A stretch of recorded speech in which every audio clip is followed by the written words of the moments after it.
الحمد لله نحمده ونستعينه ونستغفره ونعوذ بالله من شرور أنفسنا ومن سيئات أعمالنا من يهده الله فلا مضل له ومن يضلل فلا هادي له وأشهد أن لا إله إلا الله وحده لا شريك له وأشهد أن محمدا عبده ورسوله أما بعد فإن خير الحديث كتاب الله وخير الهدي هدي محمد صلى الله عليه وسلم وشر الأمور محدثاتها وكل محدثة بدعة وكل بدعة ضلالة وكل ضلالة في النار.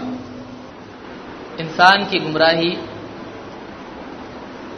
اور علم کے سلسلے میں غلط نتائج تک پہنچ جانا اکثر اوقات دو اسباب سے ہوتا ہے. دو سبب اس کے ہوتے ہیں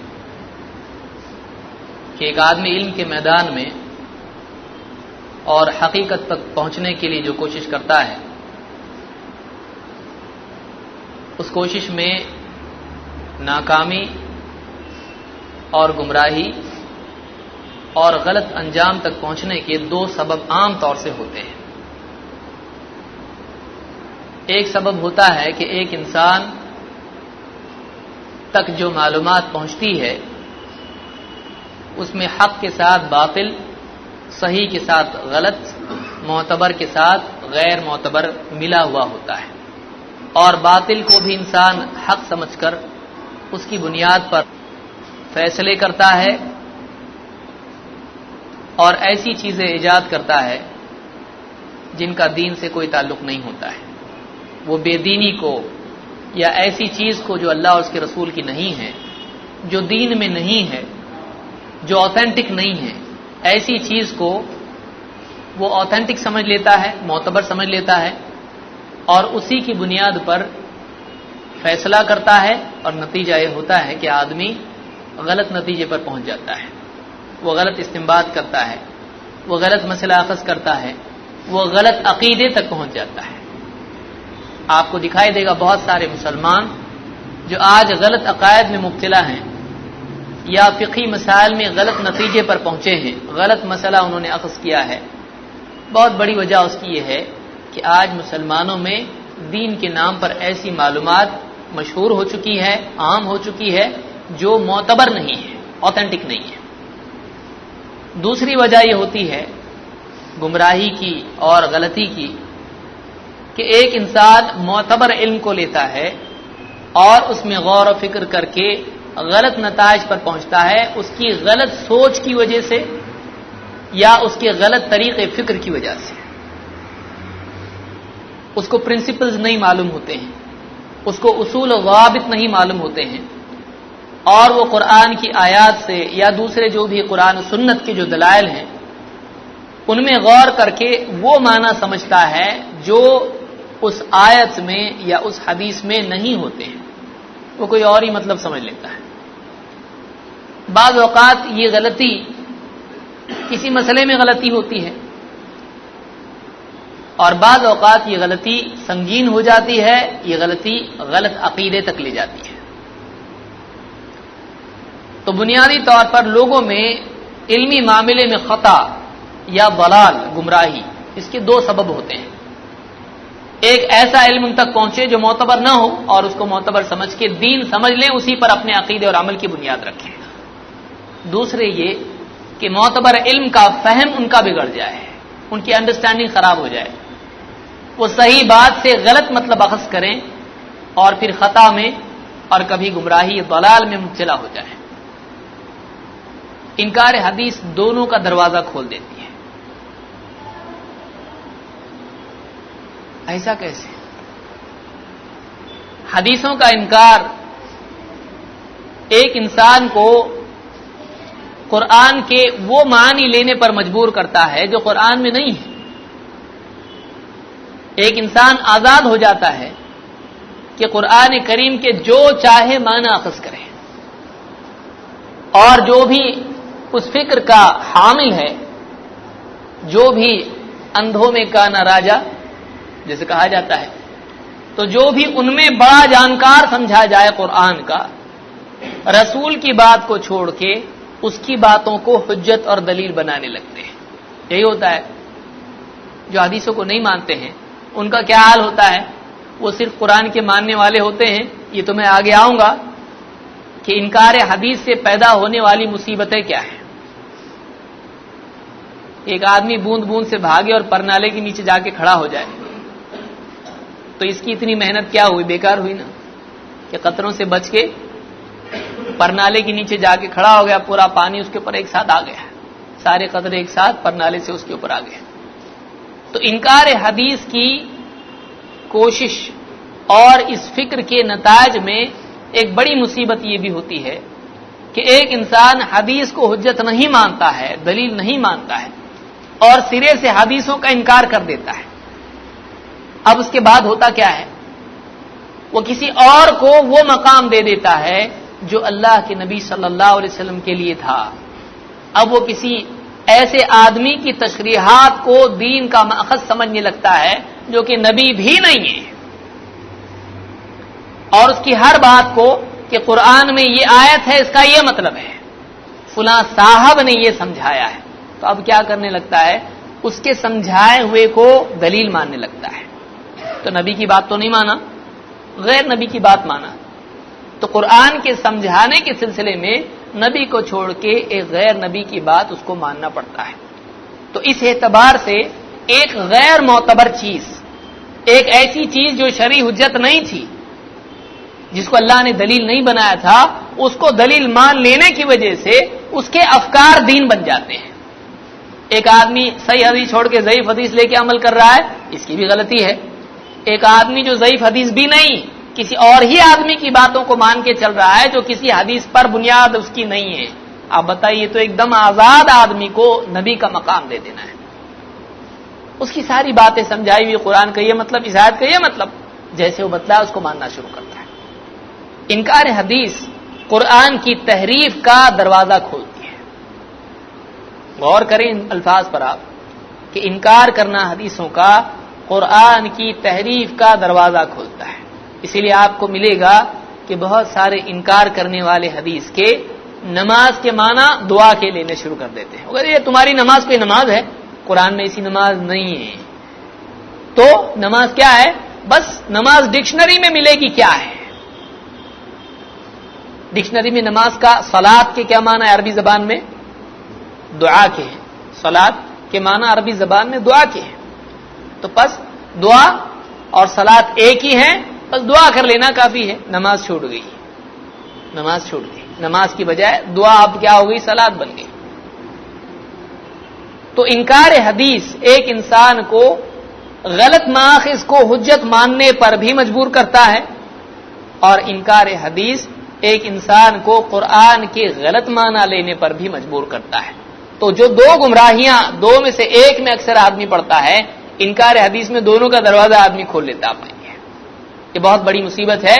اس لیے ایسے ایسے معانی قرآن کی آیات کے لوگ لیتے ہیں کہ آج تک امت میں بہت بڑے بہادر ہمت کرنے والے گمراہ انہوں نے بھی نہیں نکالے. کچھ کا کچھ مطلب, آل فال, اوٹ پٹانگ, کچھ بھی مطلب لینا ہے. ایک دم عجیب و غریب دین, ایک عجیب و غریب دین ان کا اپنا بن جاتا ہے کہ جس میں ہر آدمی جو چاہے مطلب لے سکتا ہے. تو خلاصہ کلام یہ کہ جس موضوع پر ہم گفتگو کر رہے ہیں بہت سنگین موضوع ہے. ہو سکتا ہے کسی کو محسوس ہو کہ کیا یہ اتنا امپورٹنٹ ٹاپک ہے, کیا انکار حدیث, ہم سب تو حدیث کو مانتے ہیں, تو ہمارے سامنے ان باتوں کے بیان کرنے کا کیا مقصد ہے؟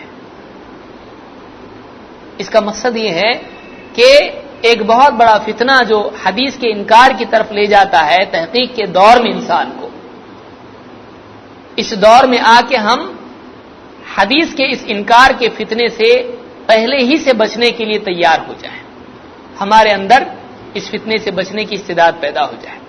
اگر کل کو کوئی اور آدمی ہمارے سامنے آ کے کوئی ایسی بات بیان کرے جس سے حدیث کا انکار ثابت ہوتا ہو, وہ ہم پر دعوت دینا شروع کر دے, تو ایسی صورت میں ہم اس کو سمجھائیں کہ دیکھو یہ بات نہیں, ایسی بات ہے. قرآن کے ساتھ ساتھ حدیث کو ماننا ضروری کیوں؟ اس لیے کہ اس کی یہ دلیل ہے.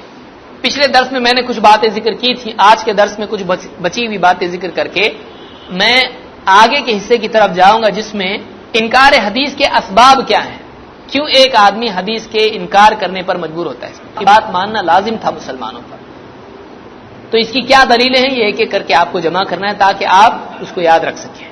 اللہ تعالیٰ قرآن کریم میں سورہ النور آیت نمبر 62 میں فرماتا ہے 62 انما المؤمنون الذين آمنوا بالله ورسوله وإذا كانوا معه على أمر جامع لم يذهبوا حتى يستأذنوه. ایمان والے تو وہ ہیں جو اللہ اور اس کے رسول پر ایمان لاتے ہیں. حقیقی ایمان والے کون ہیں؟ جو اللہ پر بھی ایمان لاتے ہیں اور اللہ کے رسول پر بھی ایمان لاتے ہیں. وَإِذَا كَانُوا مَعَهُ عَلَى أَمْرٍ جَامِعٍ لَمْ يَذْهَبُوا حَتَّى يَسْتَأْذِنُوهُ. اور جب وہ کسی اہم امر پر رسول کے ساتھ ہوتے ہیں، کسی اجتماعی معاملے میں رسول کے ساتھ بیٹھ کر مشورہ اور گفتگو میں ہوتے ہیں یا کسی کام پر رسول کے ساتھ شریک ہوتے ہیں، تو ایسی صورت میں لم يذهبوا حتى يستأذنوا، وہ رسول کو چھوڑ کے نکل نہیں جاتے ہیں جب تک کہ وہ رسول سے خود اجازت نہ مانگ لے. رسول کی اجازت کے بغیر رسول کو چھوڑ کے نکل نہیں جاتے ہیں. ان الذين يستأذنونك اولئك الذين يؤمنون بالله ورسوله. اے نبی، جو لوگ آپ سے اجازت مانگ کے جاتے ہیں، یعنی اگر ان کو کوئی مجبوری ہو، کوئی ان کا ذاتی کام ہو اور آپ کے ساتھ نہیں رک سکتے ہیں، تو جو لوگ آپ سے اجازت لے کے جاتے ہیں، جو آپ سے اجازت اخذ کر کے طلب کر کے جاتے ہیں، اولئک الذین یؤمنون باللہ ورسولہ، یہ وہ لوگ ہیں جو اللہ اور اس کے رسول پر حقیقتاً ایمان رکھنے والے ہیں. یہ ایمان والے لوگ ہیں جو آپ کا ادب کرتے ہیں، آپ کی تعظیم کرتے ہیں اور آپ سے پوچھے بغیر آپ کو اپنے حال پہ چھوڑ کے نہیں چلے جاتے ہیں، آپ کا ساتھ نہیں چھوڑتے ہیں جب تک کہ آپ سے خود اجازت نہ لے لیں. فَإِذَا اسْتَأْذَنُوكَ لِبَعْضِ شَأْنِهِمْ فَأَذَن لِمَنْ شِئْتَ مِنْهُمْ وَاسْتَغْفِرْ لَهُمُ اللَّهُ. اللہ تعالیٰ فرماتا ہے کہ اے نبی، اگر کسی معاملے میں یہ آپ سے اجازت چاہیں ایمان والے تو آپ بھی ان کو اجازت دے دیا کریں. فَأَذَن لِمَنْ شِئْتَ مِنْهُمْ، جس کو آپ چاہیں اجازت دے دیں. یعنی نبی کی چاہت بھی چاہت ہے. اب یہ ڈیسیجن کون لے گا کس کو اجازت دینا نہیں دینا؟ اللہ کی طرف سے وحی آئے گی، اللہ کی طرف سے قرآن میں آیت آئے گی فلاں ابن فلاں کو اجازت دیں. اللہ نے اتھارٹی دی اللہ کے نبی صلی اللہ علیہ وسلم کو. اگر اللہ کے رسول صلی اللہ علیہ وسلم چاہیں تو اجازت دیں، ٹھیک ہے تم جا سکتے ہو. اگر نہیں کہتے ہیں تو ماننا ضروری ہو جائے گا. فَأَذَن لِمَنْ شِئْتَ مِنْهُمْ، ان میں سے جس کے بارے میں آپ کی چاہت ہو، آپ چاہیں، آپ کو اختیار ہے، آپ جس کو چاہیں اجازت دیں. وَاسْتَغْفِرْ لَهُمُ اللَّهُ، اور اس کے لیے مغفرت کی دعا بھی آپ کر دیا کریں. ان اللہ غفور الرحیم، بلا شبہ اللہ تعالیٰ بڑا مغفرت کرنے والا، رحم فرمانے والا ہے. یہ سورہ نور کی آیت نمبر 62 ہے. اس میں اللہ تعالیٰ نے ایک بہت بڑی بات یہاں ذکر کی. اللہ کے نبی صلی اللہ علیہ وسلم کا فیصلہ ماننا مسلمانوں پر ضروری تھا کہ نہیں. یہ ان لوگوں کے لیے جو کہتے ہیں بس ان کا کام کیا تھا، اللہ کے رسول صلی اللہ علیہ وسلم کا قرآن لائے، آیت آئی، یہ لو میں چلا، ایسا تھا نہیں.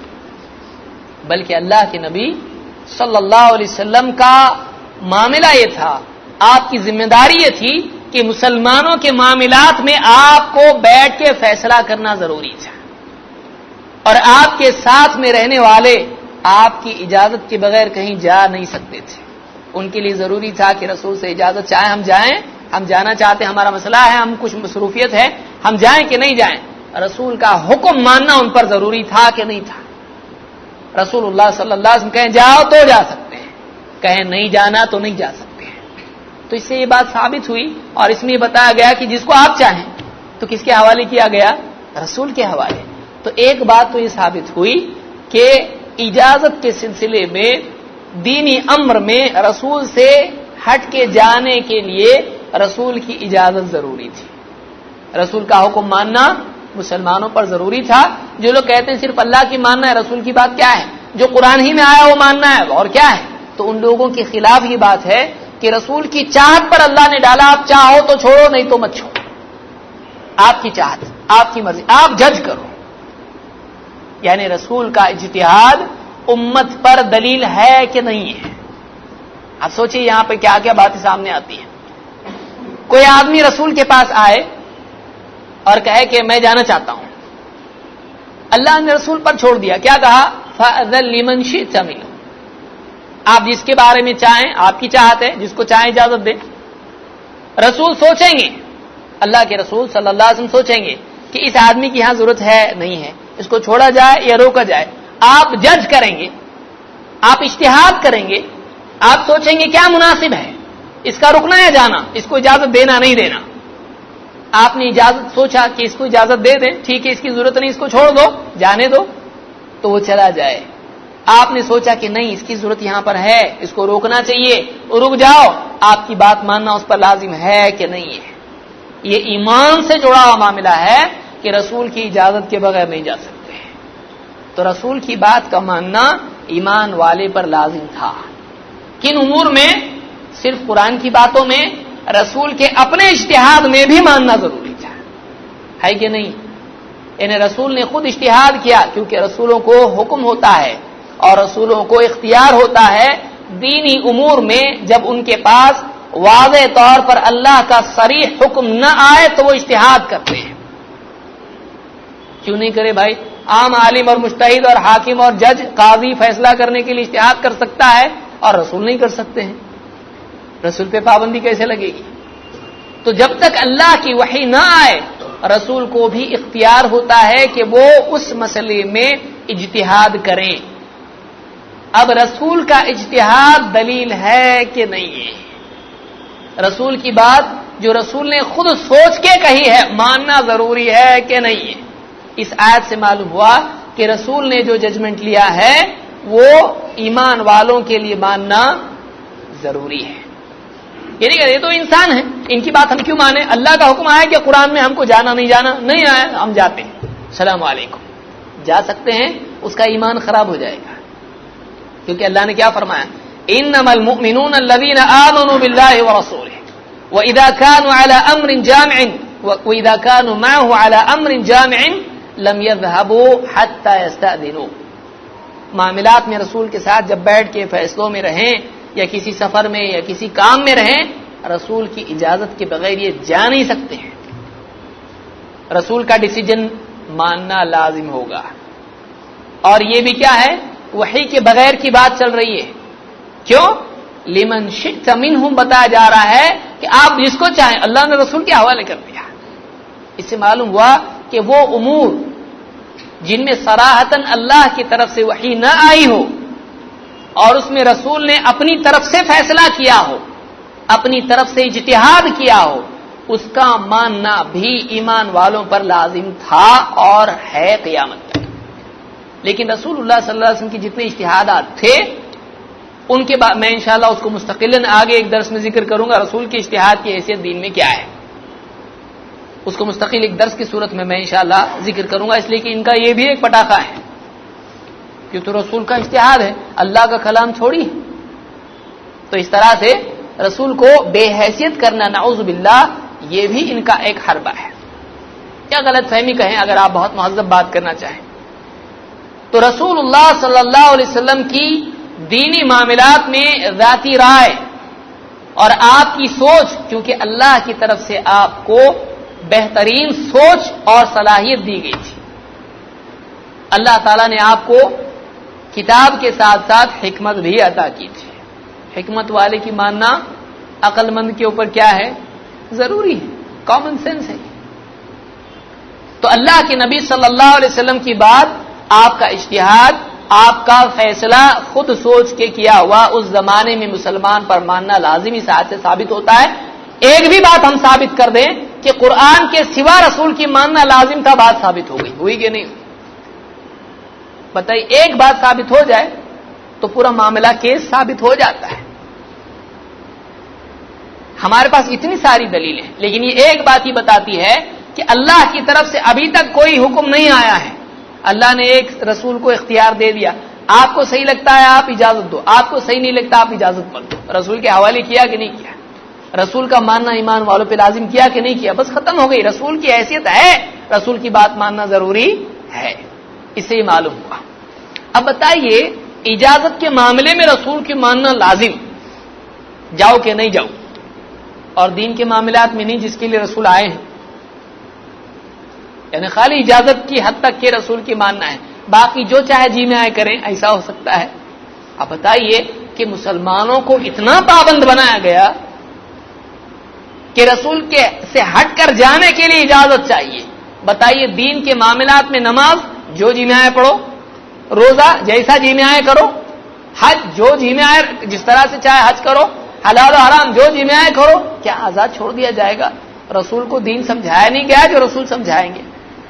تو معلوم ہوا کہ رسول اللہ صلی اللہ علیہ وسلم کے بارے میں یہ عقیدہ فاسد ہے کہ آپ کا معاملہ یہ تھا، آپ کی حیثیت یہ تھی کہ صرف آپ نے قرآن پہنچا دینا تھا، آپ کا ماننا مسلمان پر ضروری نہیں تھا یا نہیں ہے۔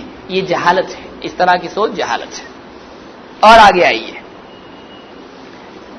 اللہ تعالیٰ نے نہ صرف رسول کے قول اور اجازت کو دلیل بنایا اور دین میں ایک مستقل مرتبہ اور مقام دیا، بلکہ اللہ کے رسول صلی اللہ علیہ وسلم کی عملی زندگی کو بھی اللہ تعالیٰ نے مسلمانوں کے لیے اسوہ قرار دیا۔ اسوہ کس کو کہتے ہیں؟ اسوہ نمونے کو کہتے ہیں، اسوہ آئیڈیل کو کہتے ہیں۔ آئیڈیل کیسا ہوتا ہے؟ پرفیکٹ ہوتا ہے کہ امپرفیکٹ ہوتا ہے؟ آئیڈیل پرفیکٹ ہوتا ہے کہ جس میں عیب نہ ہو، کہ جس کو دیکھ کے انسان اپنی زندگی کی اینٹوں کی بنیاد رکھے، اپنے کردار کی تعمیر میں جس کو دیکھ کے وہ اپنا ڈھانچہ صحیح کرے، اس کو اسوہ کہتے ہیں۔ اللہ کے رسول صلی اللہ علیہ وسلم کا قول تو قول، آپ کی عملی زندگی بھی اتنی عمدہ اور پاکیزہ تھی کہ اللہ تعالیٰ نے ایمان والوں سے کہا کہ جو اللہ اور آخرت پر ایمان رکھتا ہے اس کو چاہیے کہ وہ نبی کو دیکھ کے اپنی زندگی اس کے تابع کرے، نبی کی زندگی دیکھے، نبی کے اعمال دیکھے، نبی کے کردار کو دیکھے اور اپنے کردار، اپنے اعمال اور اپنے ظاہر و باطن کو نبی کی تعلیمات اور عملی زندگی کے تابع کرنے کی کوشش کرے۔ تمہارے لیے پریکٹیکل ماڈل اور آئیڈیل اگر کوئی ہے تو محمد صلی اللہ علیہ وسلم ہے۔ قرآن میں بتایا گیا، اللہ تعالیٰ فرماتا ہے سورہ الاحزاب آیت نمبر 21، لَقَدْ كَانَ لَكُمْ فِي رَسُولِ اللَّهِ أُسْوَةٌ حَسَنَةٌ لِمَنْ كَانَ يَرْجُو اللَّهَ وَالْيَوْمَ الْآخِرَ وَذَكَرَ اللَّهَ كَثِيرًا۔ تمہارے لیے رسول اللہ کی زندگی میں، فی رسول اللہ، اللہ کے رسول کی زندگی میں تمہارے لیے بہترین اسوہ، بہترین نمونہ ہے۔ کس کے لیے ہے؟ اس کے لیے نمونہ ہے جو اللہ اور آخرت کے دن پر ایمان رکھتا ہے، لمن کان یرجو اللہ والیوم الآخرہ، اور وذکر اللہ کثیرا، اور اللہ کو خوب یاد کرنے والا ہو۔ جو آدمی اللہ پر ایمان رکھتا ہے، جو آدمی آخرت کے دن پر ایمان رکھتا ہے، جس آدمی کے دل میں اللہ کی یاد بسی ہو، اس آدمی کو چاہیے کہ وہ اپنی عملی زندگی میں نمونہ اگر کسی کو بنائے، اگر کسی کے عمل کو دیکھ کے اپنے عمل کو صحیح کرنا ہے تو ایسے انسان کی تعیین محمد رسول اللہ صلی اللہ علیہ وسلم۔ کس کو بنائے ایسا کہ جس کو دیکھ کے اپنی زندگی صحیح کرے؟ اب بتائیے، اس آیت سے معلوم ہوا کہ حدیثیں دین میں دلیل ہیں۔ کیوں؟ قرآن میں اللہ کے نبی صلی اللہ علیہ وسلم کی عملی زندگی ہے؟ نہیں ہے۔ اللہ کے نبی صلی اللہ علیہ وسلم کی عملی زندگی نمونہ ہے کہ نہیں ہے؟ ہے۔ تو جب نمونہ ہے تو دیکھنا پڑے گا۔ کہاں دیکھیں؟ قرآن میں۔ قرآن میں اللہ نے بتایا اللہ کے نبی صلی اللہ علیہ وسلم ایسے چلتے تھے، ایسے اٹھتے تھے، ایسے کھاتے تھے، ایسے پیتے تھے، ایسا ہنستے تھے، آپ کا کردار ایسا تھا، آپ یہ عمل، اللہ کا حکم نماز کا ہے، صلاۃ ہے، آپ صلاۃ ایسے ادا کرتے تھے، صیام ایسے رکھتے تھے، آپ حج ایسا کرتے تھے، آپ صلی اللہ علیہ وسلم بیویوں سے ایسا سلوک کرتے تھے، آپ لوگوں کے ساتھ، بچوں کے ساتھ ایسا سلوک کرتے تھے، دشمن سے آپ نے ایسا سلوک کیا۔ پریکٹیکل لائف، عملی زندگی محمد رسول اللہ صلی اللہ علیہ وسلم کی قرآن میں نہیں ہے، وہ تو آپ کو دیکھنے سے معلوم پڑے گی۔ تو صحابہ اس وقت میں تھے، انہوں نے دیکھا اللہ کے نبی صلی اللہ علیہ وسلم کو، اور صحابہ کو اتنا معلوم تھا کہ یہ آیت اگر قرآن میں آئی ہے کہ تمہارے لیے نبی میں، اللہ کے رسول میں بہترین اسوہ ہے، تو یہ صرف اس دور کے مکہ کے لوگوں کے لیے نہیں ہے، قیامت تک کے لوگوں کے لیے ہے۔ بتائیے، اللہ تعالیٰ نے لقد کان لکم جب کہا تمہارے لیے، تو اس میں کیا صرف صحابہ آتے ہیں؟ یا صرف مکہ کے لوگ آتے ہیں، مدینہ کے لوگ آتے ہیں؟ کہاں کے آتے ہیں؟ جرمنی جاپان کے آتے ہیں؟ کہاں کے آتے ہیں؟ سارے انسان دنیا بھر کے اور قیامت تک کے انسان سارے جو ایمان لاتے ہیں. کیوں؟ آگے کا حصہ کیا بتا رہا ہے؟ جو اللہ پر اور آخرت پر ایمان رکھتا ہے وہ آدمی کسی اور کو اپنے لیے آئیڈیل بنائے گا نہیں. جو اللہ اور آخرت کو نہیں مانتا ہے وہ کسی بھی برے سے برے آدمی کو بھی اپنے لیے آئیڈیل بنا سکتا ہے. ایک چور بہترین چور کو اپنا آئیڈیل بنائے گا. کیوں؟ دل سے ڈر نکل گیا اللہ کا، آخرت کا. لیکن جو اللہ اور آخرت کو پر ایمان رکھتا ہے، اللہ کا خوف اور آخرت کے بارے میں جواب دہی کا احساس رکھتا ہے، وہ آدمی اپنے لیے آئیڈیل کس کو بنائے گا؟ محمد رسول اللہ صلی اللہ علیہ وسلم. تو ایسا ہر انسان، قیامت تک کا پیدا ہونے والا انسان اس کرائٹیریا میں آ جاتا ہے. صرف عرب کے لوگ نہیں، صرف مکہ کے لوگ نہیں. تو صحابہ نے اس بات کو سمجھا کہ اللہ کے نبی صلی اللہ علیہ وسلم کی زندگی آئیڈیل ہے، اس لیے انہوں نے اللہ کے رسول صلی اللہ علیہ وسلم کی زندگی کے تمام پہلوؤں کو جمع کر کے اگلی نسل کو دے دیا. کیا غلط کام کیا انہوں نے؟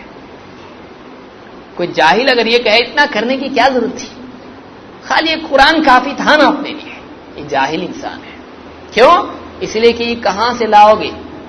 اللہ کے نبی صلی اللہ علیہ وسلم کی زندگی کے تمام احوال صحابہ نے جو محفوظ کر دیے، اس آیت کی اہمیت کے تحت انہوں نے جمع کیے ہیں کہ بعد کا کوئی آدمی، بعد کے دور کا کوئی انسان اگر کہے کہ یہ قرآن کس نے پیش کیا، میں اس کی زندگی دیکھنا چاہتا ہوں، قرآن میں ملے گی نہیں.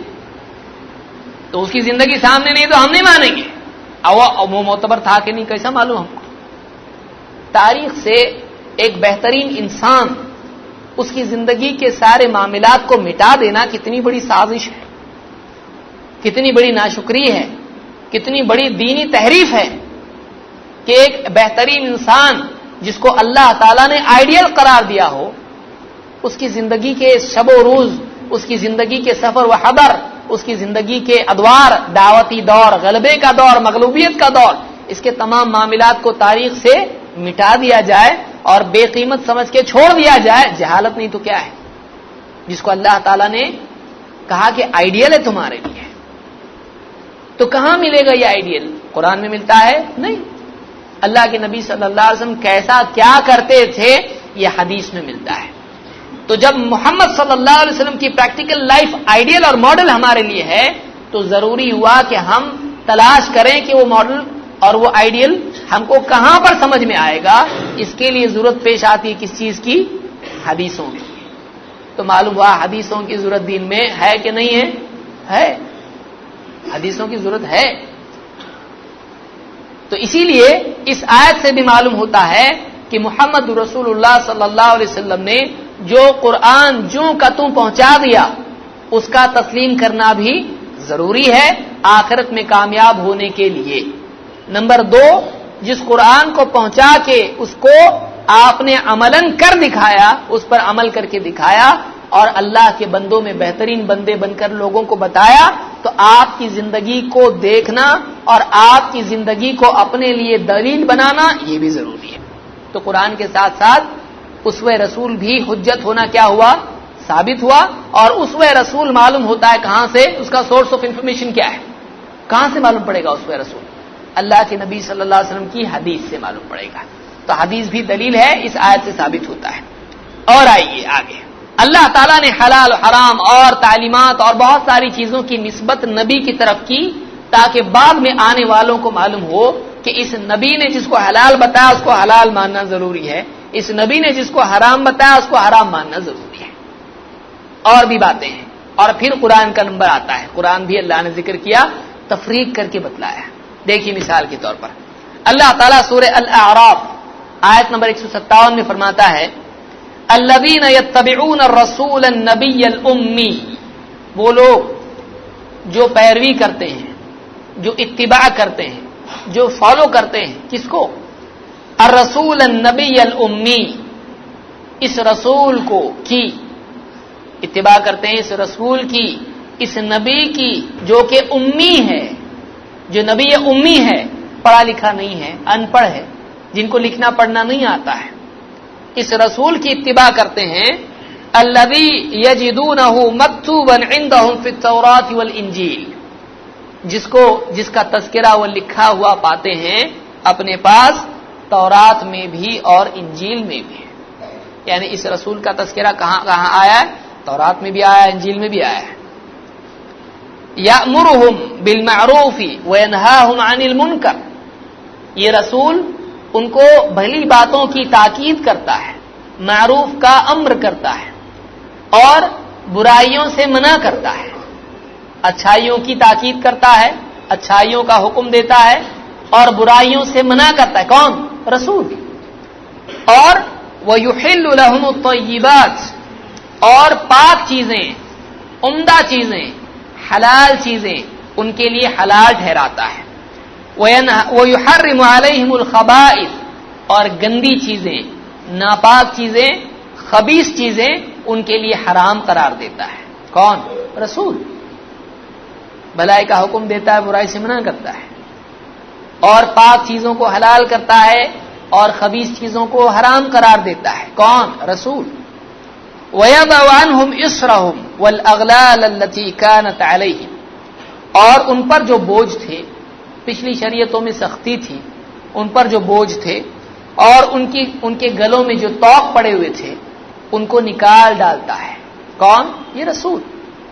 فَالَّذِينَ آمَنُوا بِهِ، تو پھر جو لوگ اس رسول پر ایمان لے آئے، وَعَزَّرُوهُ، اور اس رسول کا دفاع کریں، اس رسول کا ڈیفنس کریں، وَنَصَرُوهُ، اور اس رسول کی مدد کریں، وَاتَّبَعُوا النُّورَ الَّذِي أُنزِلَ مَعَهُ، یہ دوسرا کہاں سے آیا؟ اور اس نور کی اتباع کی جو اس رسول کے ساتھ نازل ہوا ہے. وَاتَّبَعُوا النُّورَ الَّذِي أُنزِلَ مَعَهُ، اور اس نور کی اتباع کی جو اس رسول کے ساتھ نازل ہوا ہے. اولئک هم المفلحون، یہی لوگ ہیں جو فلاح پانے والے ہیں. اب بتائیے، اس میں مجھ کو ایک بات بتائیے، دو چیزوں کی اتباع کا حکم مل رہا ہے. ایک تو رسول کی اتباع کرنا، اس رسول کی جو نبی امی ہے، اور آخر میں کیا آ رہا ہے؟ اس نور کی اتباع کریں جو ان کے ساتھ نازل ہوا ہے. تو دو چیزوں کی اتباع. اگر نور سے مراد، چلیے آپ وہی خفی حدیث نہیں لیتے ہیں تب بھی قرآن لیں گے، ٹھیک ہے، آخر میں قرآن کا ذکر آیا کہ اس نور کی اتباع کی جو ان کے ساتھ نازل ہوا ہے نا، قرآن مان لو اس کو. ہم تو قرآن کے ساتھ وحی کی تشریح کو بھی مانتے ہیں، جو قرآن کی تفسیر اللہ کی طرف سے رسول پر آئی ہے. پھر اوپر کیا ہے؟ الذین یتبعون الرسول النبی الامی، وہ لوگ جو اس رسول نبی امی کی اتباع کرتے ہیں.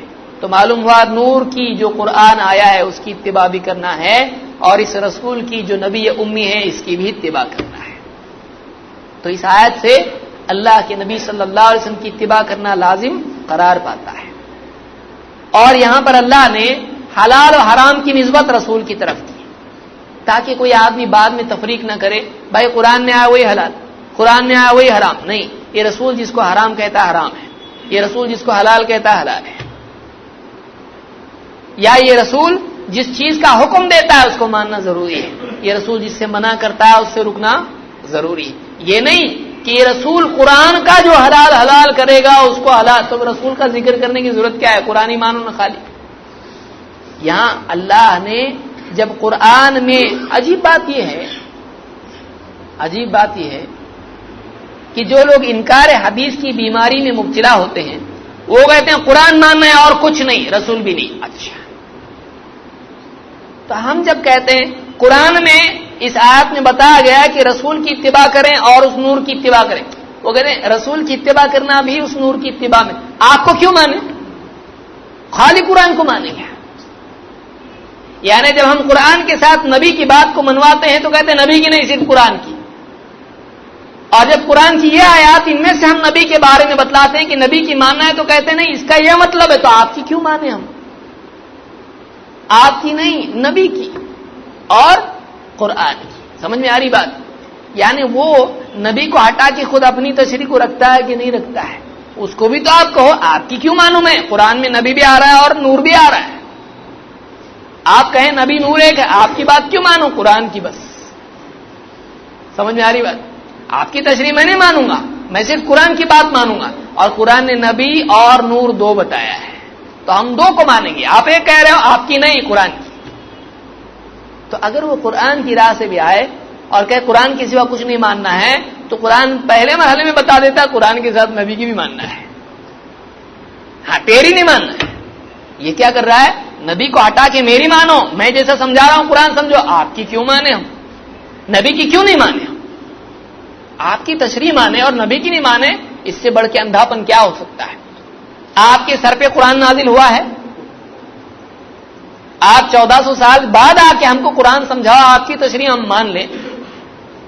اور جس کے سفر و حضر میں جس پر قرآن نازل کرنے کے لیے اللہ نے جس کو چنا کہ پہاڑوں پر اگر نازل کیا جاتا تو پہاڑ ریزہ ریزہ ہو جاتے اللہ کے ڈر سے، اور اس نبی کے قلب کو اللہ نے چنا قرآن کے نازل کرنے کے لیے. اتنا بڑا عظیم الشان نبی جس کے قلب کو اللہ تعالیٰ نے قرآن کی نزول کے لیے چنا کہ پہاڑ بھی اس لائق نہیں تھے، اور اس نبی کا قلب ہے. اس نبی کے قلب میں آنے والے افکار اگر اس نبی کی زبان مبارک سے نکلتے تو کیوں نہیں مانیں گے؟ بھائی جس برتن میں جو ہوتا ہے وہی نکلتا ہے نا اس سے. اور علم کا برتن انسان کا قلب ہے، اور نبی کے دل میں کون سا علم ہے؟ ربانی علم ہے، اللہ کی طرف سے آیا ہوا کلام نبی کے قلب میں ہے. اب نبی کے قلب سے اگر نبی کی زبان سے کچھ بات نکلتی ہے تو وہ قلب اللہ کی وحی سے معمور ہے. اسی نبی کے کلام کو ماننا کتنی بڑی بات ہے. وہ چھوڑ کے ہم یہ پی ایچ ڈی، وہ بھی نیم پی ایچ ڈی کر کے آیا ہے، آکسفورڈ میں پڑھ کے آیا اسلامیات، آکسفورڈ میں اسلام پہ پی ایچ ڈی کر کے آیا ہے. کیا پڑھا کے بھیجے اس کو کیا مارے؟ نبی کو چھوڑ کے جس کا معلم اللہ تعالیٰ ہے، علمہ شدید القوا، جبریل کو بھیج کے اس کو پڑھایا گیا ہے، اس کو چھوڑ کے یہ گیبریل جس کو پڑھا کے گیا ہے، پروفیسر گیبریل، اس کی بات کو ہم مانیں. کتنے افسوس کی چیز ہے، انسان چننے میں کتنی غلطی کرتا ہے. دیکھیے حدیث کو چھوڑ کے حدیث کی جگہ فل اپ کرنا ضروری ہے. ایسا نہیں ہوگا حدیث ریجیکٹ، ابھی کچھ نہیں بس قرآن بچا، نہیں، وہ جگہ ہے. حدیث ہٹائے گا دوسرے کو رکھے گا اس کی جگہ پہ. ہم میں ان میں ایک ہی فرق ہے. ہم کہتے ہیں حدیث کی جگہ پہ حدیث کو رکھو، اس کو مانو. وہ کہتے نہیں حدیث نہیں. کون؟ ہماری سوچ، فلانے کی سوچ، فلانے کی سوچ، سائنس، عقل، لاجک، یہ چیزیں حدیث کی جگہ پہ رکھتے ہیں. جگہ وہ تو رہے گی ہی، وہ جگہ خالی نہیں ہوگی. اس جگہ کیا رکھنا ہے وہ چنتے ہیں. ہم اس جگہ حدیث کو رکھتے ہیں، یا اس جگہ کیا کرتے ہیں؟ ایسی چیزوں کو رکھتے ہیں جس کو اللہ نے دلیل نہیں بنایا ہے. اور کوئی فرق نہیں ہے. تو خلاصہ کلام یہ کہ اللہ تعالیٰ نے ان آیات میں قرآن، جس کو نور اللہ نے کہا ہے، یا جس کو ہم وحی کہیں گے، قرآن کے ساتھ ساتھ جو بھی وحی، کیونکہ اللہ نے کہا قرآن، اللہ نے کہا وہ نور جو نازل ہوا ہے، تو قرآن بھی آئے گا اور قرآن کی تشریح بھی اس میں آنا چاہیے. لیکن بطور جدل اگر اس کو صرف قرآن ہم تسلیم کر لیں، تب بھی قرآن کی اتباع کے ساتھ ساتھ نبی کی اتباع کا جب اللہ نے ذکر کیا ہے تو کیوں نہ دونوں کو مانا جائے؟ کیوں نہ ہم یہ مانیں قرآن کی بھی اتباع اور نبی کی بھی اتباع؟ پرابلم کیا ہے؟ جب اللہ کہہ رہا ہے واضح الفاظ میں، جب آپ کہتے ہو کہ قرآن ہی، تو پھر قرآن ہی کیوں نہیں؟ آپ کی تشریح کیوں؟ یہ ہمارا استدلال رہنا چاہیے، اس کو یاد رکھیے آپ لوگ. تو یہ سورہ الاعراف کی آیت نمبر 157 تھی. اب ہم آتے ہیں، ایک آیت ہے لیکن میں اس کو بعد میں جا کے ذکر کروں گا، اس طرف کہ وہ کیا اسباب ہیں، کیوں ایک غریب حدیث کے انکار کے اوپر مجبور ہو جاتا ہے، کیوں وہ کہتا کہ ہم حدیث کو نہیں مانیں گے، ہم قرآن کو مانیں گے.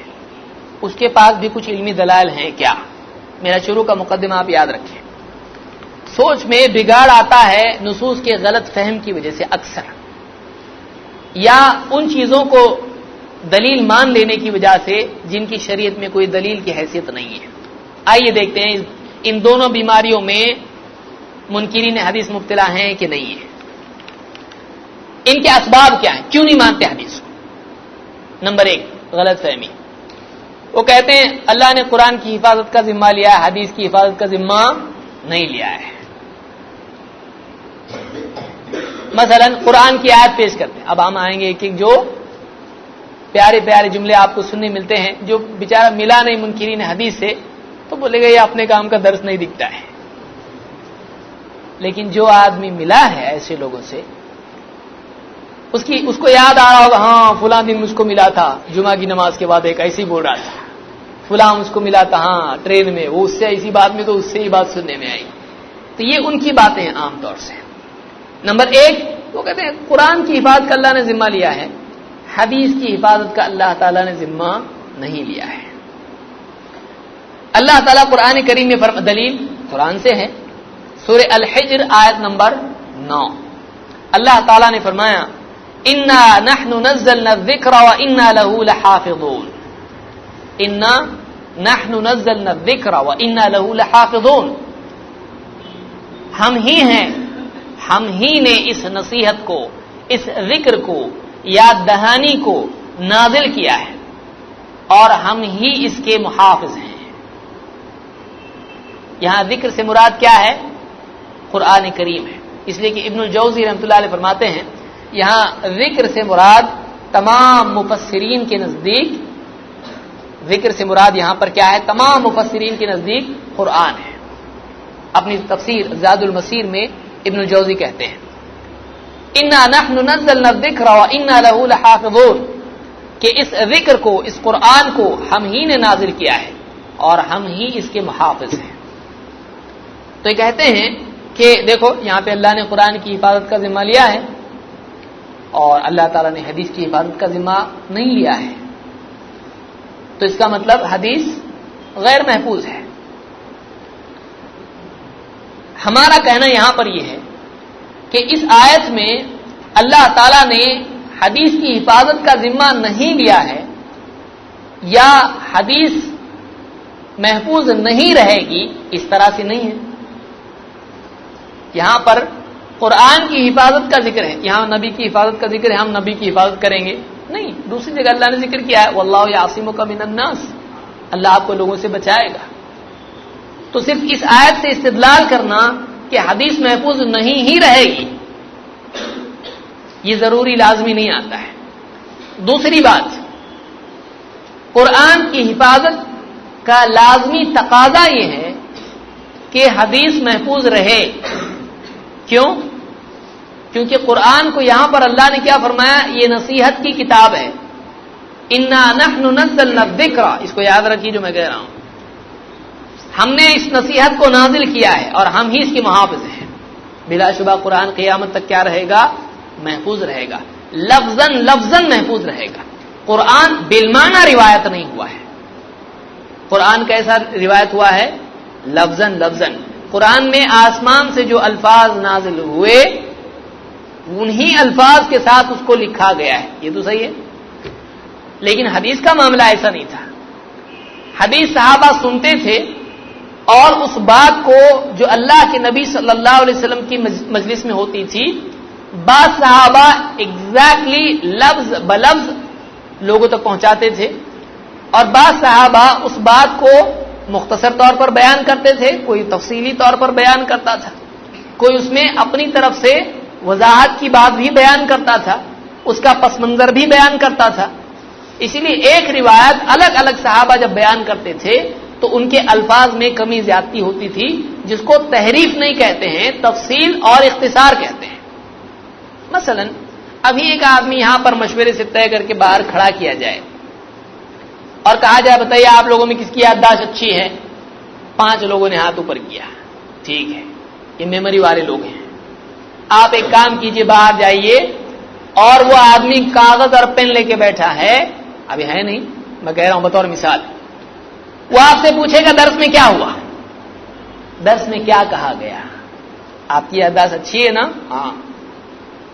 کیا ایگزیکٹلی سب کے سب اسی لفظ کو اسی طرح بیان کریں گے؟ نہیں. کوئی آدمی 5 پوائنٹ بیان کر پائے گا, کوئی 3 پوائنٹ, کوئی 2 پوائنٹ, کوئی 1 پوائنٹ.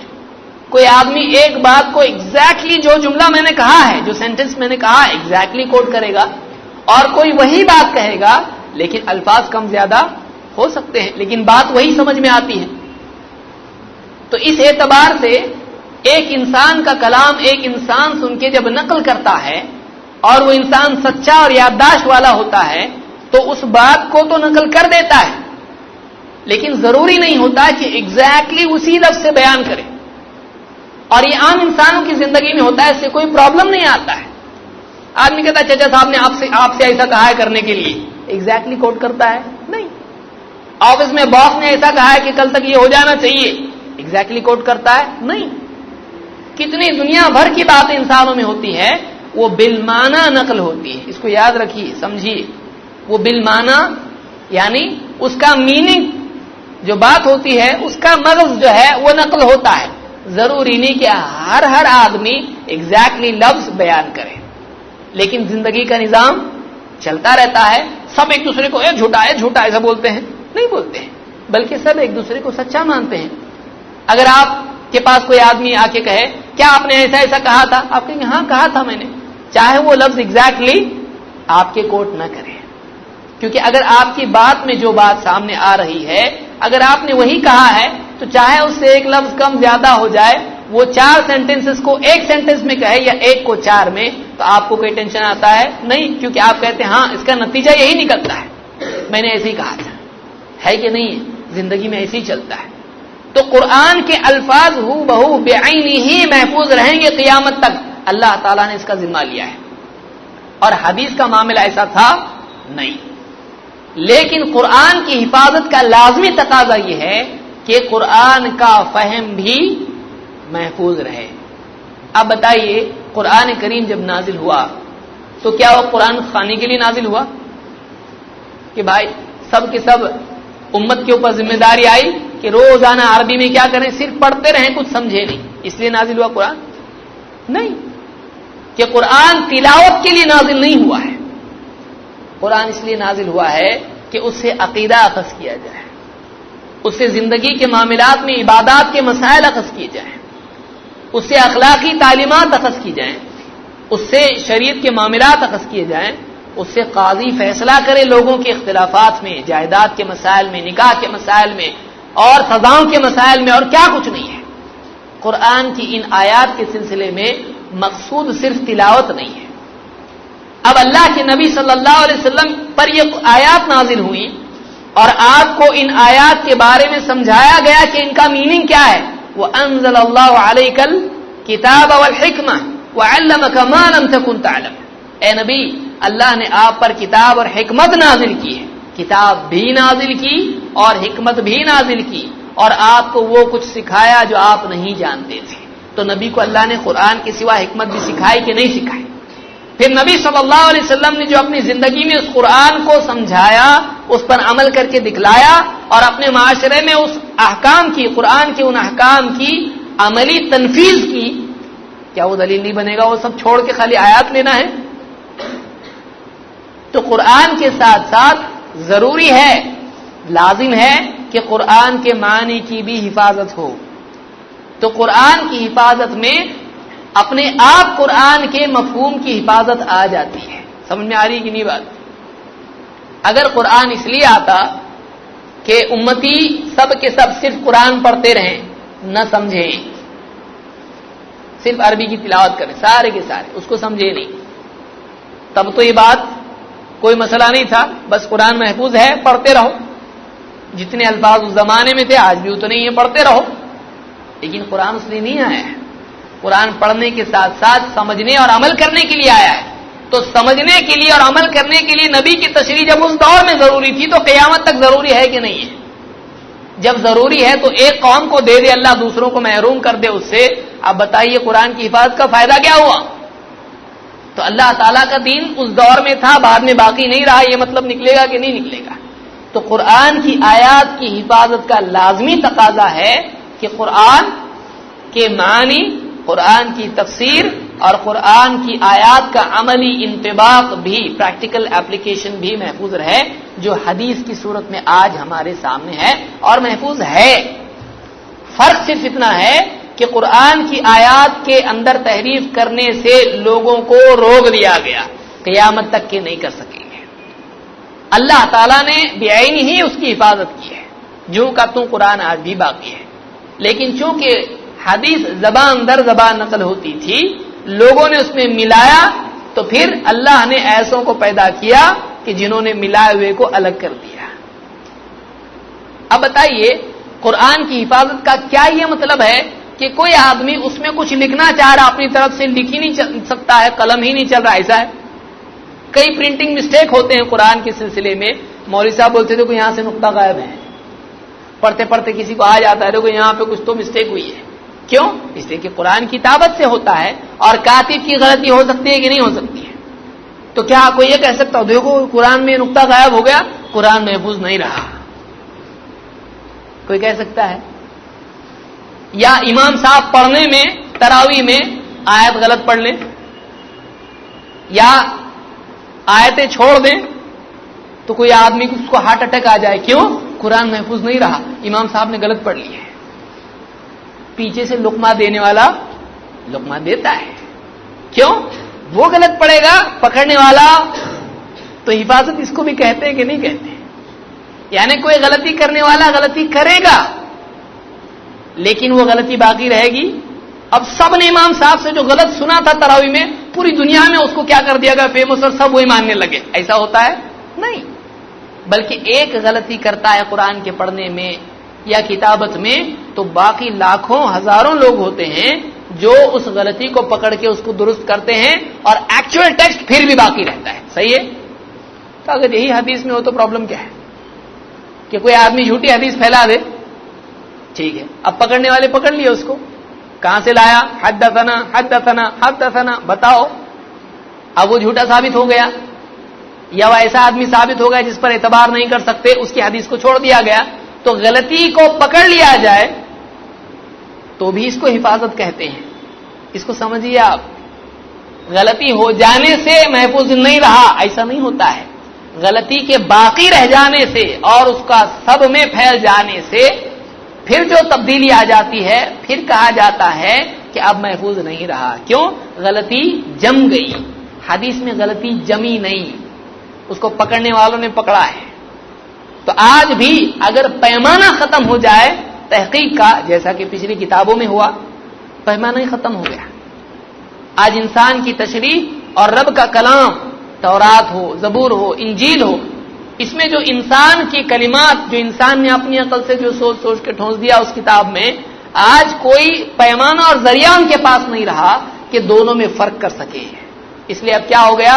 انسانی کلام اور اللہ کا کلام مکس اپ ہو گئے اور اس میں فرق کا کوئی پیمانہ باقی نہیں رہنے سے غلطی جم گئی، باقی رہ گئی۔ کیا حدیث میں ایسا ہے؟ نہیں۔ حدیث میں پکڑا جا سکتا ہے کہ نہیں جا سکتا ہے؟ اس آدمی کی میموری خراب تھی، یہ ریلائبل نہیں ہے، اس کو نہیں لیا جائے گا گواہ کے طور پر، اس نے جو پہنچایا اس کو آتھینٹک نہیں مان سکتے۔ کیوں؟ اس لیے کہ اللہ نے عورت کی گواہی کو، اکیلی عورت کی گواہی کو تسلیم نہیں کیا ہے مال کے سلسلے میں۔ کیوں؟ اس کی فیلڈ نہیں ہے۔ ہاں، لیکن کچی یادداشت والی عورت، اس کے ساتھ میں ایک دوسری عورت اگر ہو، اس کی بھی یادداشت کچی ہے، دونوں اگر ایک دوسرے کو یاد دلائیں اور بات ایک ہی نکلے تو مانا جائے گا۔ تو معلوم ہوا کہ اکیلی کمزور یادداشت والا حدیث میں دلیل بنے گا نہیں، تو ایسے آدمی کی حدیث کو ریجیکٹ کر دیا علماء نے۔ کیریکٹر اچھا نہیں ہے تو اللہ تعالیٰ نے عدل اور ایسا آدمی جو کردار کے اعتبار سے مضبوط اور پختہ ہو اس کو گواہ بنانے کے لیے کہا، ان جاءکم فاسق بنبأ فتبینوا۔ اللہ نے کیا فرمایا؟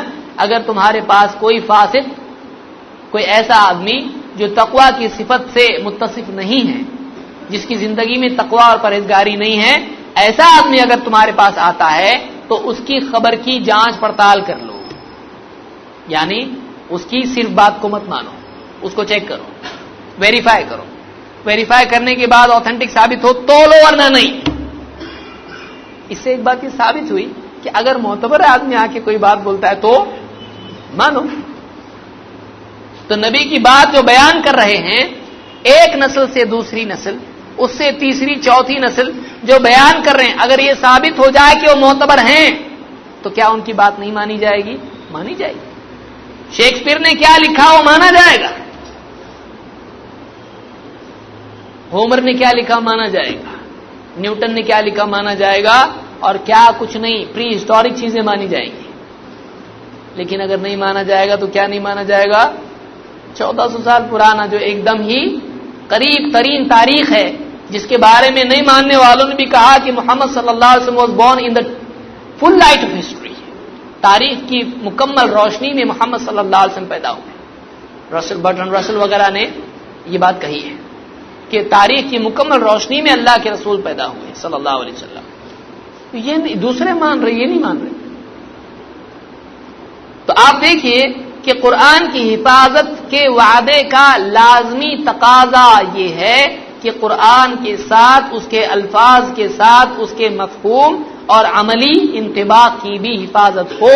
اور اللہ تعالیٰ نے محدثین کے ذریعے سے، اور جن کا پہلا طبقہ صحابہ ہیں، اللہ تعالیٰ نے ان اصحاب الحدیث کے ذریعے سے حدیث کی حفاظت کی، جن کی زندگی کا سب سے اہم ترین ڈیوٹی اور جن کی زندگی کا سب سے اہم ترین عمل شب و روز کا یہ تھا حدیث کا سننا، سنانا، پڑھنا، پڑھانا، چیک کرنا اور عام کرنا. تو ایسے معتبر لوگ جو کردار کے سچے تھے، اگر بتا رہے ہیں تو کیوں نہیں مانیں گے بھائی؟ ساری دنیا کی باتیں مان رہے ہیں، BBC مان رہے ہیں اور کیا کچھ نہیں مان رہے ہیں، اور ہم نبی کی بات جو اگر سچے لوگ بتا رہے نہیں مانے، پاگل نہیں تو کیا ہے؟ ایک آدمی جس کا کردار معلوم نہیں ہے، ہاتھ میں مائک لے کے ٹی وی کے سامنے کھڑے ہو کے کچھ بول دیتا ہے، ہاں صحیح ہے چاند پہ گئے، اور چاند پہ جھنڈا لہرا رہا ہے بغیر ہوا کے، کوئی دیکھ رہا نہیں. میں گئے ہوں گے نا، اب تو بول رہے. تو ایک صاحب مجھ سے کہنے لگے کہ میں نے کہا آپ اگر یہ نہیں مانتے تو مجھ کو بتاؤ دنیا گول ہے. بولے ایسا کیسا ہو؟ سب تو مانتے، میں نے سب جھوٹ بول رہے، آپ کو کیسا گارنٹی ہے؟ تو بولے اتنے فوٹو ووٹو سب ہے نا اسپیس کے. میں نے سب جھوٹ نہیں بنا سکتے، میں آپ کو فوٹو شاپ میں اور کالر ڈرا میں کیا کچھ نہیں کر سکتے. فوٹو بنا سکتے جھوٹے، کیوں نہیں بنا سکتے؟ بچوں کی کتابوں میں کیا کچھ نہیں ہوتا ہے. ایسا کیوں کریں گے؟ میں نے صحابہ ایسا کیوں کریں گے؟ اتنے بھولے بھالے لوگ ایسا کیوں کریں گے؟ شراب پینے والے، جوا کھیلنے والے، عورتوں کے ساتھ بدکاری کرنے والے، دنیا بھر کے جھوٹ پیٹ میں بھرنے والے، رشوت لینے والے، دھوکے دینے والے، یہ لوگ ایسا کیوں کریں گے؟ اور صحابہ راستے پہ پڑے ہیں، ان کو جھوٹ بولنے کے تو شوق تھا، نعوذ باللہ. محدثین ان کو جھوٹ کے سوا اور کیا کام تھا؟ یہی مطلب نکلتا ہے نا. پھر آپ اتنے جھوٹے لوگوں کے بارے میں، بدکار قسم کے لوگوں کے بارے میں، سب کی بات نہیں کر رہا ہوں میں، اکثریت کا تو یہ حال ہے، ان کے نزدیک شراب وغیرہ سب حرام ہوتا ہے، حلال ہوتا ہے. ان کے بارے میں آپ کے دل میں اتنی ہمدردی ہے، یہ ایسا کیوں جھوٹ بولیں گے؟ اتنے سب لوگ سائنٹسٹ کیوں جھوٹ بولیں گے؟ صحابہ کیوں جھوٹ بولیں گے بھائی؟ کیونکہ سائنس کے لیے تقویٰ نہیں ضروری ہے. تقویٰ کہاں ہے ان کے پاس؟ اللہ کا ڈر، آخرت کی ذمہ داری، کچھ بھی نہیں. لیکن صحابہ، میں اگر جھوٹ بولتا ہوں تو جواب دینا پڑے گا. تو صحابہ کیوں جھوٹ بولیں گے؟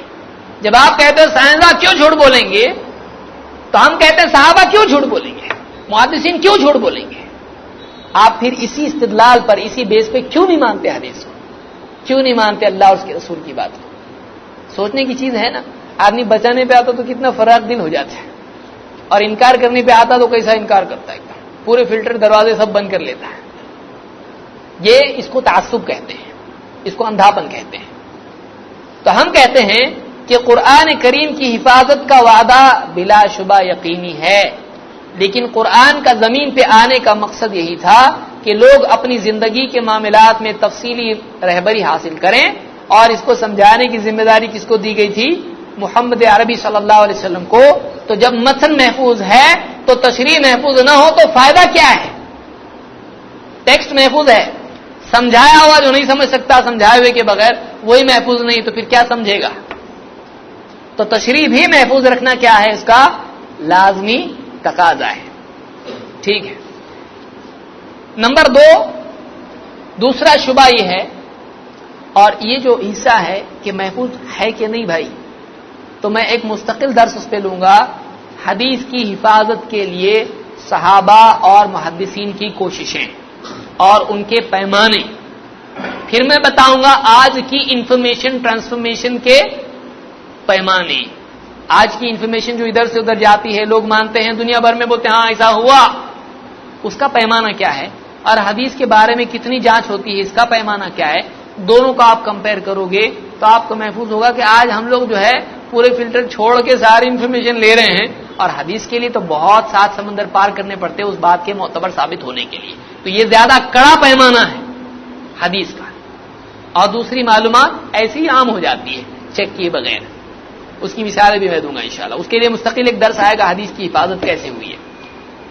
دوسرا جو حدیث کے انکار کا سبب ہے، غلط فہمی اور غلط سوچ ہے، وہ یہ کہ لوگوں کا کہنا ہے حدیث کی ضرورت کیا ہے.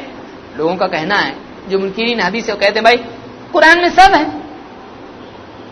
تو حدیث کی ضرورت کیا ہے، جب سب ہے تو حدیث کی ضرورت ہی نہیں.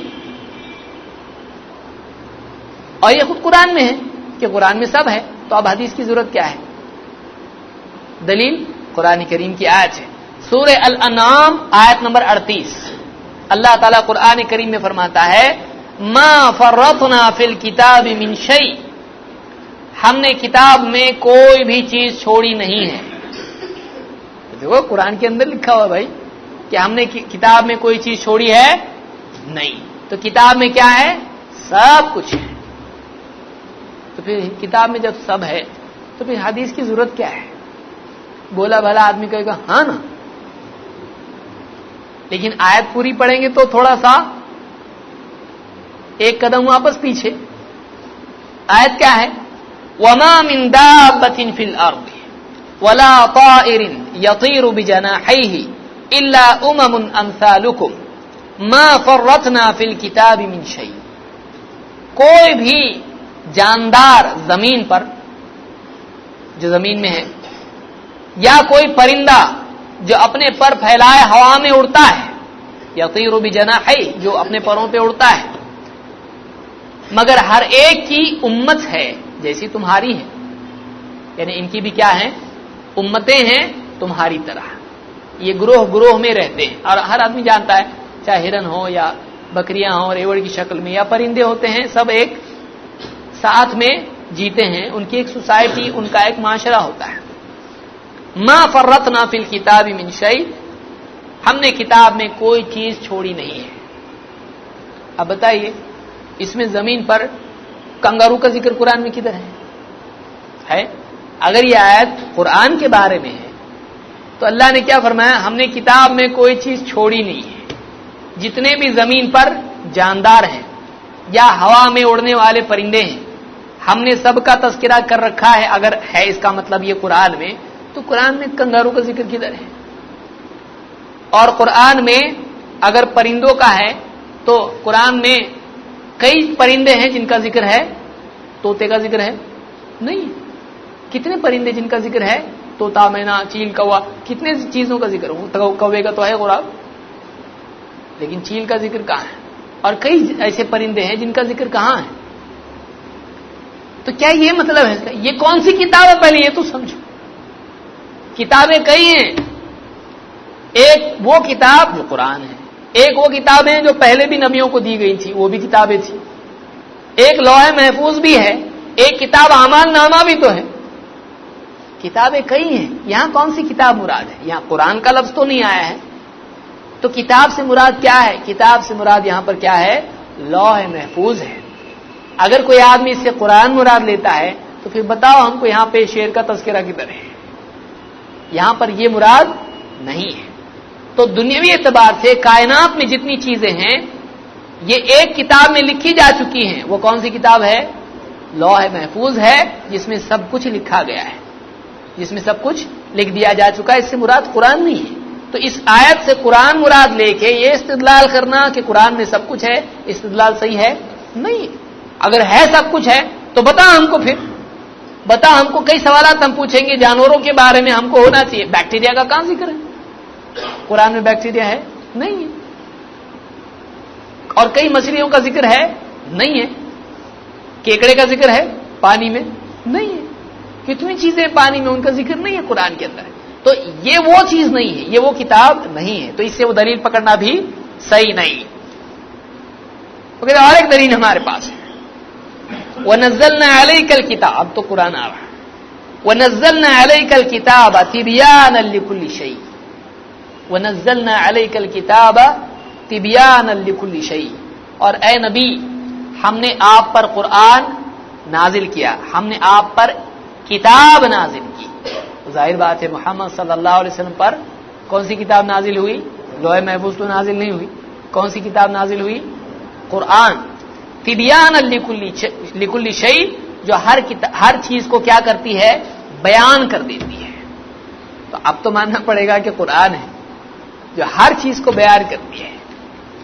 تو یہاں پر اولاً تو ہم ان سے کہیں گے کہ کیا آپ قرآن کے لٹرل میننگ لیتے ہو؟ ہاں. تو ہر چیز کو بیان کرتی ہے صرف دنیاوی چیزیں ہیں یا دینی؟ کیونکہ ہر چیز اس میں آ رہا ہے.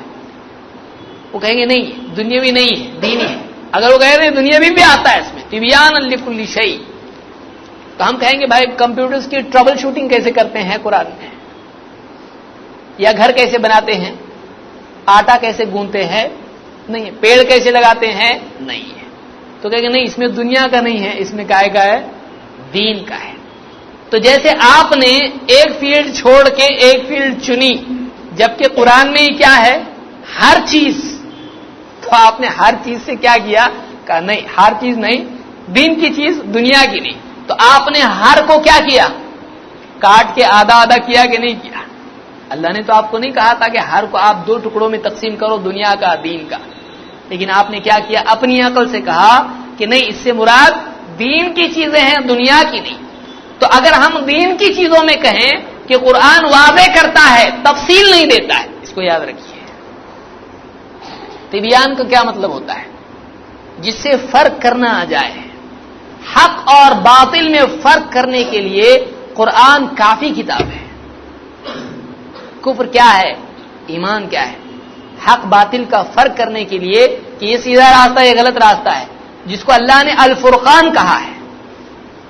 کہ جو قرآن کیا ہے؟ الفرقان ہے، جو حق اور باطل میں فرق کرتا ہے. اس کو تبیان بھی آپ کہہ سکتے ہیں. تبیان کے معنی کیا ہے؟ بیان پر سے ہے، بیان بانا سے ہے. بانا کا مطلب ہوتا ہے کلیئر واضح ہو جانا، فرق ہو جانا.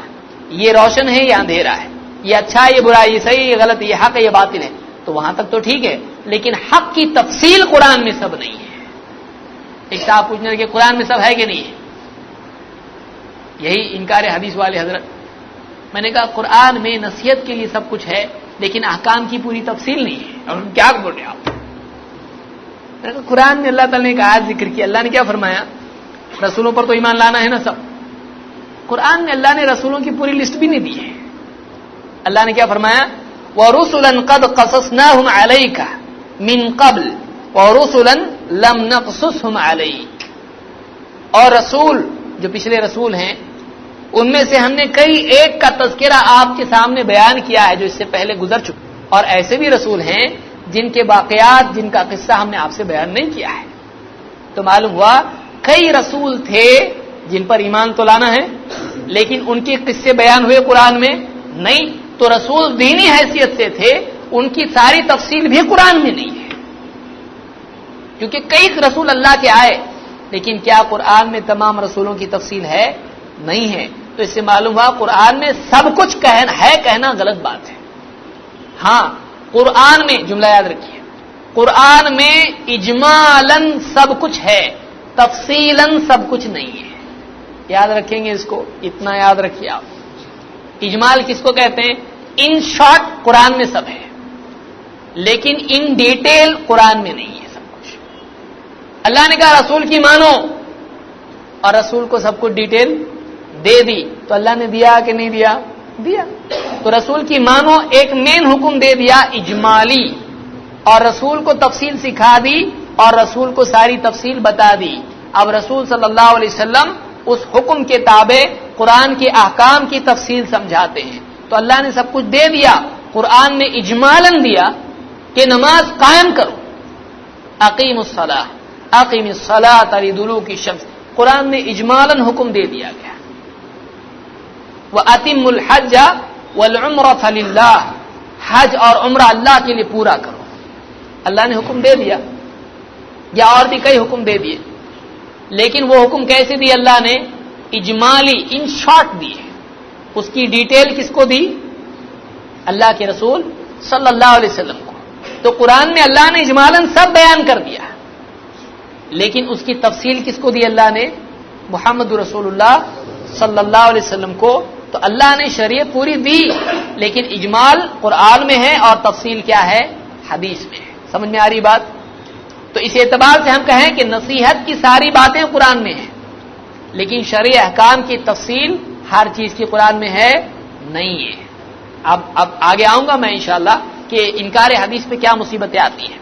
تو اس آیت میں آپ دیکھیں کہ اگرچہ اللہ نے کہا کہ ہم نے اس کتاب میں سب کچھ واضح طور پر بیان کیا ہے، لیکن واضح طور پر بیان کرنے کا یہ مطلب نہیں کہ ہر چیز کی تفصیل ہو. ہاں، اس کا یہ مطلب ہے کہ حق اور باطل میں فرق کرنے کے لیے جتنی انفارمیشن انسان کو چاہیے اللہ تعالیٰ نے قرآن میں دے دی ہے. ایک آدمی قرآن پڑھے گا تو حق اور باطل میں فرق کرنا اس کے لیے کیا ہوگا؟ آسان ہو جائے گا. لیکن تفصیل ڈیٹیل حدیث میں ملے گی، قرآن میں نہیں ملے گی. مثال کے طور پر اللہ تعالیٰ نے قرآن کریم میں فرمایا الم تر کیف فعل ربک باصحاب الفیل. کیا تم نے نہیں دیکھا کہ اللہ تعالیٰ نے ہاتھی والوں کے ساتھ کیا کیا؟ آدمی بولے گا ہاتھی پالنا کہ نہیں پالنا، کیونکہ ہاتھی والوں کے ساتھ کیا کیا ہم کو اور نہیں آ رہی ہے. کیا اس کی تفصیل موجود ہے؟ نہیں. کون ہاتھی والی بھائی؟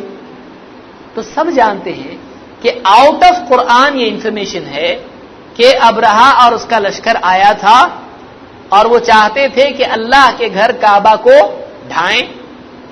الم یجعل کیدہم فی تضلیل. پہلی آیت میں ہاتھی والے کون ہیں؟ نہیں معلوم. قرآن میں ہے؟ نہیں. دوسری آیت میں ہے الم یجعل کیدہم فی تضلیل. کیا ہم نے ان کی چال کو بھٹکا نہیں دیا، ناکام نہیں کر دیا؟ چال کیا تھی؟ معلوم نہیں. قرآن میں ہے؟ نہیں. تو آپ بتائیے، اگر آپ یہ کہیں اس آیت سے یہ مطلب لیں کہ قرآن میں پوری ڈیٹیل ہے، تو یہ اس کی ڈیٹیل کدھر ہے؟ قرآن میں ہے نہیں. تو اس کی ڈیٹیل آپ کو قرآن کے باہر ملے گی، تاریخ میں ملے گی، حدیث میں ملے گی، کیونکہ اللہ کے نبی صلی اللہ علیہ وسلم کے صحابہ نے وہ واقعات بیان کیے کہ ایسا ہوا تھا. کیونکہ یہ واقعہ کس کے پہلے کا ہے؟ اللہ کے نبی صلی اللہ علیہ وسلم کی پیدائش سے 50 دن پہلے کا واقعہ ہے. جب یہ قرآن تو چھوڑیے، اللہ کے نبی صلی اللہ علیہ وسلم نبی بننا تو چھوڑیے، آپ پیدا بھی نہیں ہوئے ابھی، تب کا واقعہ ہے. تفصیل ہے قرآن میں؟ نہیں ہے. تو ماننا پڑے گا کہ نہیں قرآن میں نے جب بیان کیا تو تفصیل نہیں ہے اس کی.